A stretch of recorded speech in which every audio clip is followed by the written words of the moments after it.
Mambo matano yanaonyesha ndoa inakoelekea itakuwa ni ndoa ya wazi kama sio kuachana. Ndoa ya wazi ni aina ya ndoa ambayo mwanamke anakuwa na hisia na mwanaume na mwanaume anakuwa na hisia na mwanamke, yaani upendo unakuwa haupo ndani ya ndoa. Lakini kuna mambo matano ambayo yanaonyesha kwamba hiyo ndoa inaelekea kuwa ndoa ya wazi. Kwa hiyo kama yatatokea katika ndoa, basi fahamu kabisa hiyo ndoa inakuwa inaelekea katika ndoa ya wazi ama kuachana. Jambo la kwanza ni kwamba kutoshikiana simu. Haijaishi mwanaume kushika simu ya mwanamke ama mwanamke kushika simu ya mwanaume. Ukiona upo katika ndoa na mwanamke au na mwanaume ambaye hapendi kushikiana simu, fahamu kabisa kwamba hiyo ndoa inaelekea kuwa ndoa ya wazi kama sio kuachana. Na pia jambo la pili ni mwanaume kufumaniwa mara kwa mara. Ukiona upo katika ndoa na mwanaume ambaye unamfumania mara kwa mara, fahamu kabisa hiyo ndoa inaelekea kuwa ndoa ya wazi, kwa sababu hakuna mwanamke ambaye anaweza kumvumilia mwanaume ambaye anamfumania mara kwa mara, hayupo. Kwa hiyo hiyo ndoa itakuwa inaelekea kuwa ndoa ya wazi kama sio kuachana.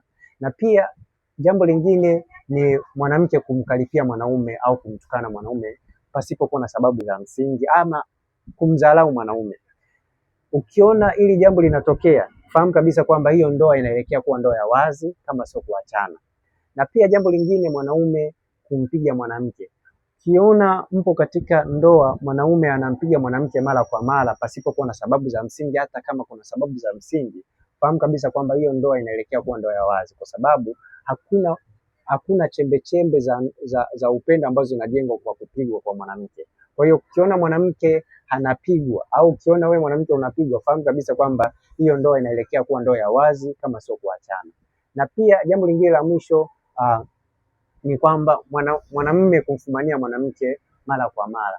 Ukiona mwanaume anamfumania mwanamke au anakufumania wewe mwanamke mara kwa mara kwenye ndoa, fahamu kabisa kwamba hiyo ndoa inaelekea kuwa ndoa ya wazi kama sio kuachana.